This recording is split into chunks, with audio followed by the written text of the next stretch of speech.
conéctate con el debate de la reforma eléctrica. Resumen. Foro 17. Energías limpias y medio ambiente.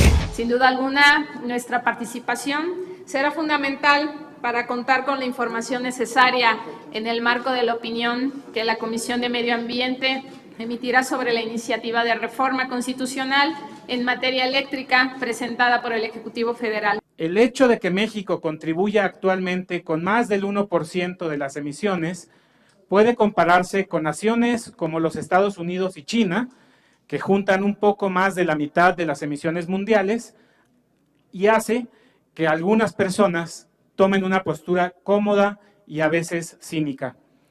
Pero también podemos compararnos con decenas de naciones que contribuyen con una fracción de las emisiones de nuestro país y entonces sentir el aguijoneo de la responsabilidad. Y así como las causas del calentamiento global son desiguales, sus consecuencias también lo serán. Los pobres de la Tierra son más vulnerables y afectados por el calentamiento global y eso no es distinto en nuestro México. Las consecuencias también serán desiguales en el tiempo. Si no hacemos lo suficiente, los infortunios más grandes los enfrentará mi sobrina Sara, las hijas e hijos de quienes estamos en este recinto, las próximas generaciones. Es por ellas que nuestro tiempo representa la oportunidad más grande para la generosidad y la solidaridad. Uno de los argumentos más recurrentes de quienes no están de acuerdo con la propuesta de reforma eléctrica es que aumentará los costos ambientales, lo cual nos parece fuera de lugar. Si hay algo donde pone énfasis la reforma es precisamente en el cuidado del medio ambiente.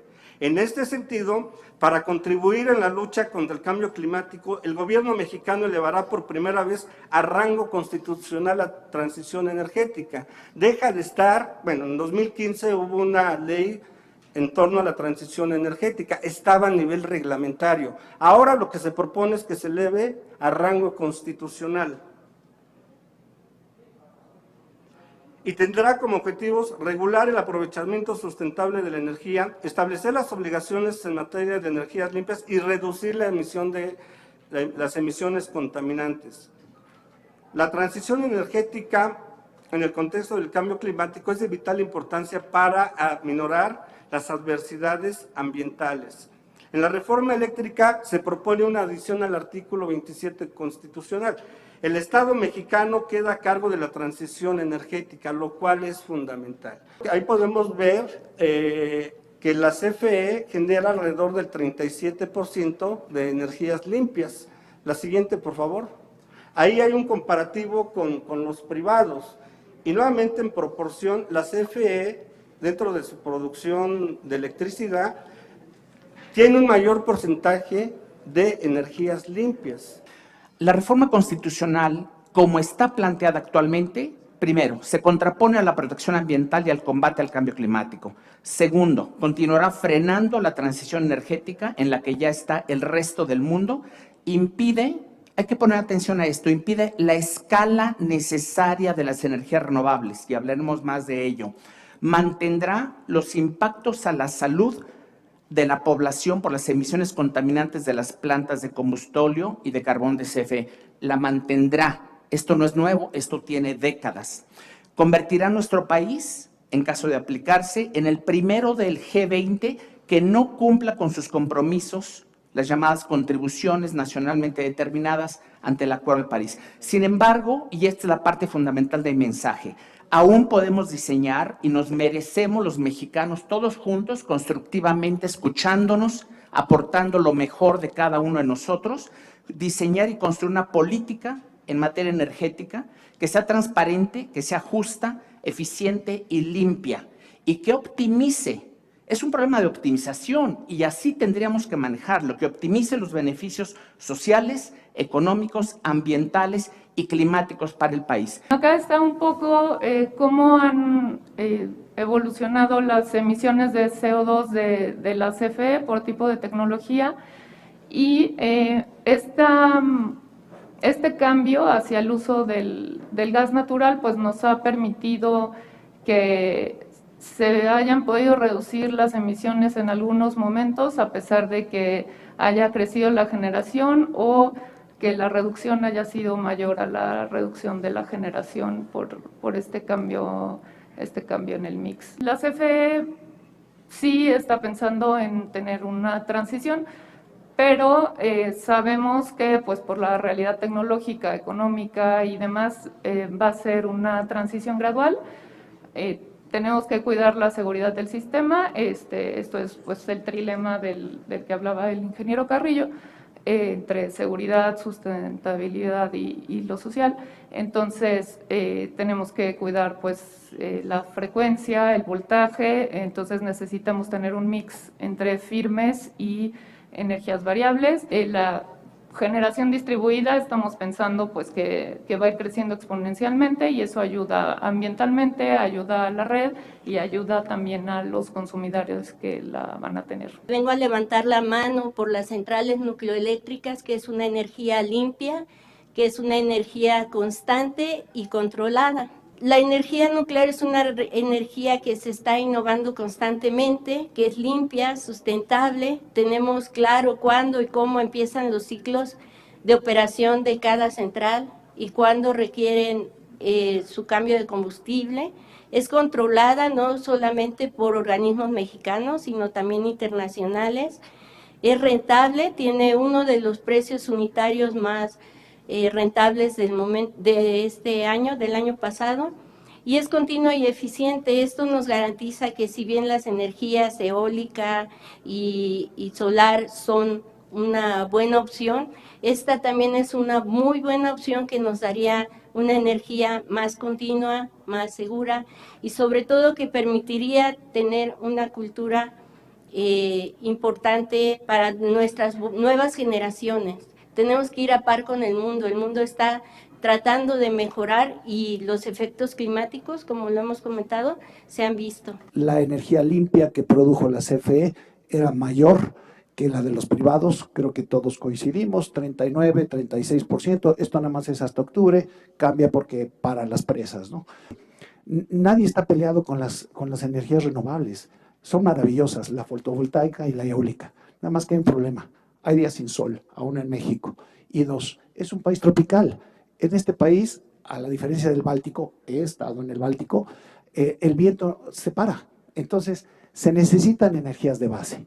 Tanto los privados como la CFE tienen que acudir al gas natural como una importante base de generación, que es el rectangulito de abajo, y tomar las cargas pico, ¿verdad? Entonces, básicamente las cargas base, se pueden tomar esos watts que se tienen que suministrar, tanto con gas como con las hidros, las presas, pero solo en temporada, ¿sí? Y evidentemente, como el ingeniero colega Alma dijo, la nuclear, que es importante, y una que tenemos muy abundante en México, que se llama la geotérmica.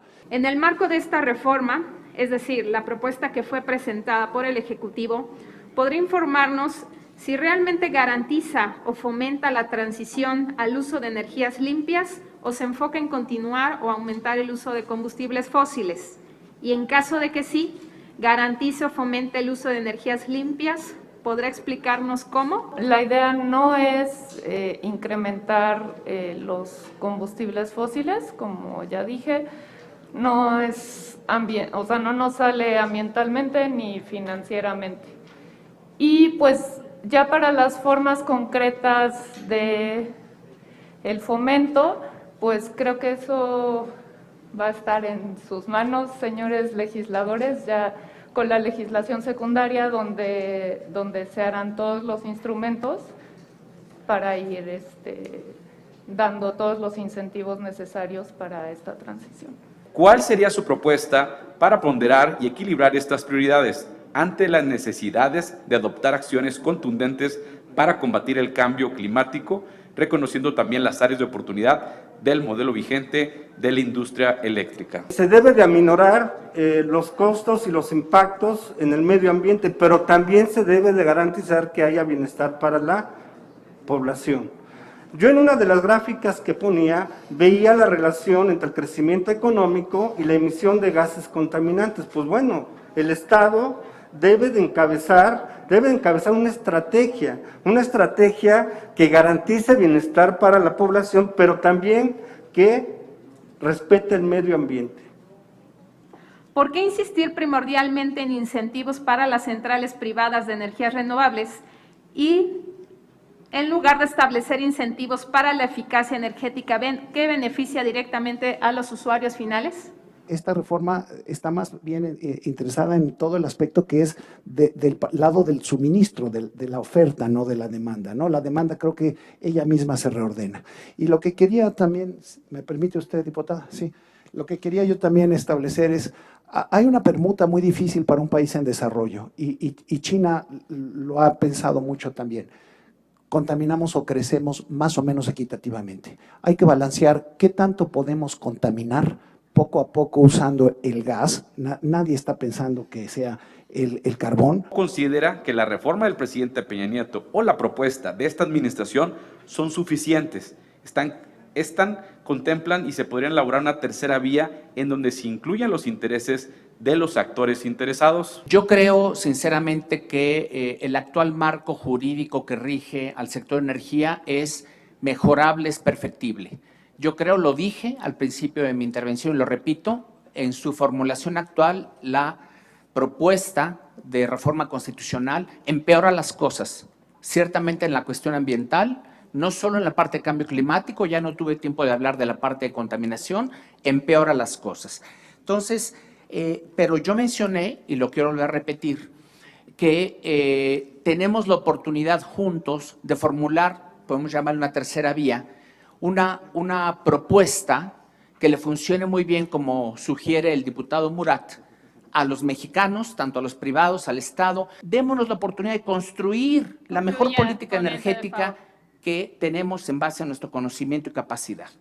¿Cómo cumplirá México los compromisos nacionales e internacionales en materia de medio ambiente de producir mínimo el 35% de la energía a partir de fuentes limpias a partir de 2024? Se necesita también intervenir en la red de transmisión. Por eso es tan necesario que la CFE invierta más y el Estado mexicano invierta más en la red de transmisión para que se puedan incorporar más energías renovables. No hace falta castigar a las energías renovables. Para poder alcanzar estas metas, se invierta en transmisión y se permita que continúen las subastas de largo plazo para que se incorporen más energías renovables a la red. ¿Cuáles fueron las prioridades, necesidades o visiones energéticas de la pasada administración que motivaron la implementación de una transición energética y cuáles son las del actual gobierno? La administración pasada tenía como una visión más de mercado con incentivos, por ejemplo, de los certificados de energías limpias y otros instrumentos para fomentar las renovables. Y esta reforma es como más de planeación centralizada, aunque el objetivo de las dos es tener una matriz mucho más limpia. Y en cuanto a objetivos sociales, en la reforma de 2013 se incluyó el Fondo Social el FESUE, que es para electrificar comunidades y electrificar nuevos asentamientos urbanos con recursos del mercado eléctrico mayorista. Y en esta administración la propia CFE está llevando a cabo varios proyectos para electrificar a las comunidades. ¿Cómo se cumplirán las metas de generación limpia con una regulación que desincentiva la inversión en energías limpias? No creo que haya un retroceso en cuanto a transición energética y también de algunas de las propuestas que había dado el doctor Fernández, también la CFE va a estar impulsando hogares solares, empezando por lugares de clima extremo, donde se pueden poner techos solares, pues sobre todo por Mexicali, Hermosillo, esas zonas. O sea, sí tenemos programas para estar impulsando las energías limpias Y vuelvo a decir, mucho del ambiente y de los instrumentos específicos va a depender de la legislación secundaria y de las decisiones que se tomen en esta Cámara. ¿De qué manera la energía nuclear puede ser clave en la transición y energías limpias para nuestro país en fortalecimiento de la soberanía energética? Considero que fortalecería la soberanía energética porque es una industria que puede ser de México, trabajada y operada por mexicanos. ¿Considera usted que la eliminación de esos certificados repercutirá directamente en los montos de inversión que en proyectos y energías verdes se realizarán en nuestro país? ¿Cree que las empresas tendrán algún incentivo para usar las energías limpias si se eliminan esos certificados? La cancelación de los certificados de energías limpias, de todo este mercado, de hecho, pues definitivamente reduce los incentivos a la inversión porque finalmente se necesitan para poder ir transitando hacia una mayor generación de energías renovables. Todo el sentido de los certificados de energías limpias era fomentar, no solo reconocer la baja emisión de carbono. ¿Qué estuvo mal en el diseño regulatorio o en la instrumentación de los certificados de energías limpias? Adelante, Sandra. Sí fueron pensados para inversión nueva.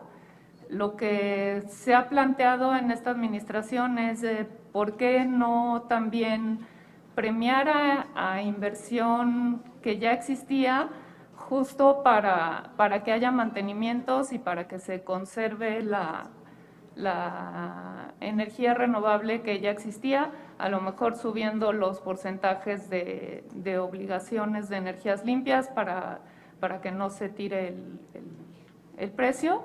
Sería pues analizar bien qué ha pasado y dónde están los huecos que hubo. Y el mercado de intercambio de certificados pues nunca arrancó, apenas estaba empezando la dotación de certificados, entonces no hay información suficiente. De la forma que está planteada la propuesta de reforma, ¿cumplirán las empresas que tengan certificaciones en sus procesos con energías verdes? ¿Nos causarán aranceles los productos que se hacen en México por no cumplir con tratados internacionales? En el corto plazo, México no va a ser objeto de penalizaciones por no tener una matriz suficientemente limpia en el corto plazo, pero las cosas van a cambiar muy pronto. Su opinión respecto a la generación de energía a través de hidroeléctricas y si nos pueden decir el porcentaje de capacidad activa actual. La energía hidroeléctrica es muy importante para la presente administración, pero es más importante para México. Tiene 2 o 3 funciones. Primero, generamos electricidad. Segundo, manejamos nuestros recursos hidráulicos, porque las presas, contrario a lo que se piensa, sobre todo conozco el sistema Grijalva, son las que contienen para que ese territorio tan bajo que es Tabasco no se inunde. Entonces, es una prioridad. Desafortunadamente, somos un país que no tiene mucha agua. Entonces, las presas son una maravillosa fuente de energía barata cuando se toma en cuenta la amortización del capital a largo plazo, no tiene combustible, pero por el otro lado tenemos temporalidad, es decir, es una energía de base, pero es una energía que opera por estaciones, ¿no? ¿De dónde se pretende sacar los recursos si en el actual presupuesto del 2021 no aparecen los proyectos señalados sustentables de la CFE? ¿O solo son procesos para que se apruebe la reforma que garanticen hoy que el gobierno federal va a querer invertir más en energía limpia? Bueno, buena parte de nuestro presupuesto se va también en compra de combustibles y por eso también nos conviene tener otro tipo de generación. Como dije en mi presentación, los recursos para los proyectos nuevos van a provenir de fideicomisos que ya aprobó el Consejo de Administración y tendrán distintas fuentes de ingresos, cooperación internacional financiera. Acabamos de sacar un bono verde, o sea, estas inversiones van a estar fuera de PEF. Las inversiones de PEF son sobre todo mantenimiento. Cámara de Diputados, Legislatura de la Paridad, la Inclusión y la Diversidad.